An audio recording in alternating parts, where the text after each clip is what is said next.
Hi everyone, in this video I will show you how to delete all letters from Gmail at once. To do this you need to use browser version of Gmail because on smartphone you have to select letters one by one like this. So in your web browser open Gmail account, make sure you are in the right account where you wish to delete all letters, then click on More on the left pane and go to All Mail. Now check this checkbox to select all letters.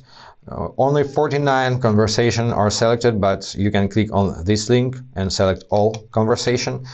And click on this delete icon, on the trash bin icon, and click OK. And if you have confidential emails, you need to confirm to delete these emails as well. Now all mails are deleted, and to complete this action they need some time, so come back after 5 minutes and all your mails will be in trash right here. So if you wish to completely delete all mails, you need to go to trash. Once again, select all mails, click on select all and delete forever over here. And that's pretty it, guys. I hope this was helpful. If yes, subscribe to our channel, hit the like button and be awesome. Bye.